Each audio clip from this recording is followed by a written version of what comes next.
अब राष्ट्रीय जो बीजेपी को चुनौती देने वाला दल है, मान लीजिए कांग्रेस पार्टी है, इसमें तो किसी को कोई शक नहीं होना चाहिए, सबसे बड़ा विपक्षी दल वही है, मुख्य पार्टी वही है विपक्ष की। क्या कांग्रेस का रिवाइवल आपको लगता है 99 सीट्स पर आने के बाद शुरू हो गया संजय जी, और बीजेपी को चुनौती देने लायक राहुल गांधी मोदी को चुनौती देने लायक हो गए? कांग्रेस बढ़ रही है, बिल्कुल बढ़ रही है, इसमें कहीं कोई संदेह नहीं है। और राहुल गांधी जी का ग्राफ भी बढ़ रहा है, इसमें भी कहीं कोई संदेह नहीं है। जो चीज सामने दिख रहा है वो आप उसको डिनाई दे पाएंगे चुनौती मोदी को राहुल गांधी? नहीं दे रहे हैं, दे पाएंगे क्या? हमारे नेता चुनौती दे रहे थे, उनको उठा के आपने जेल में डाल दिया, निकल के आएंगे फिर उतनी ऊर्जा के साथ लड़ेंगे।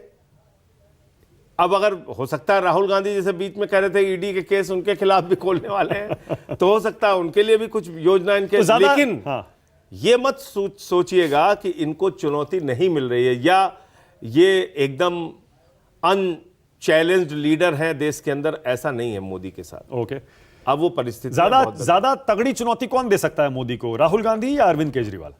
वक्त आने पे अरविंद केजरीवाल की चुनौती का सामना मोदी जी के लिए करना मुश्किल होगा। आज मैं स्वीकार कर रहा हूं हमारी उतनी आज की तारीख में वो स्ट्रेंथ नहीं है देशव्यापी, लेकिन जब उस स्थिति में हम होंगे तो अरविंद केजरीवाल का सामना करना नरेंद्र मोदी के लिए बहुत मुश्किल होगा। और राहुल गांधी का सामना करना मुश्किल हो रहा है आज की तारीख में, आज की परिस्थितियों में हर चीज पे बैकफुट पे जा रहे हैं ना। आप देखिए ना, लेटरल एंट्री क्या है, आपने 63 आईएएस इस देश के अंदर ऐसे बना दिए जिन्होंने कोई परीक्षा नहीं दी।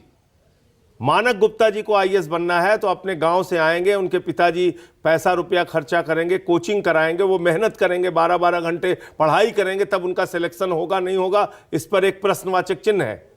लेकिन प्रधानमंत्री जी की अगर आपके ऊपर कृपा है तो आप 63 आईएएस इस देश में लेटरल एंट्री के जरिए बना दिए गए। मैं ना आप दूसरा 45 वैकेंसी आपने फिर दोबारा निकाल दी, और जब उस पर राहुल गांधी से लेके सारी आम आदमी पार्टी से लेके समाजवादी पार्टी से लेके अखिलेश यादव जी सब ने जब विरोध दर्ज किया तो आपने वापस कर लिया, कह दिया नहीं साहब। तो रिजर्वेशन खत्म करना भारतीय जनता पार्टी की प्रबल इच्छा का मामला है। भारतीय जनता पार्टी प्रबल धारणा ऐसी रखती है कि हमें रिजर्वेशन इस देश से खत्म करना है। मैं संजय जी आपका तो ये लेटरल एंट्री बैकफुट पे गए, आपका ब्रॉडकास्ट बिल जिसमें आप लोगों के ऊपर अंकुश लगाने की उनकी पूरी योजना थी, मीडिया के ऊपर हमला करने की योजना थी। मैं था उस बीएससी के अंदर बिजनेस एडवाइजरी में, और सारे इंडिया गठबंधन के दलों में हम लोगों ने कहा यह ब्रॉडकास्ट बिल नहीं आना चाहिए, और हमने रोका। तो ऐसा नहीं है, पहले की परिस्थितियां अब नहीं है कि वो जो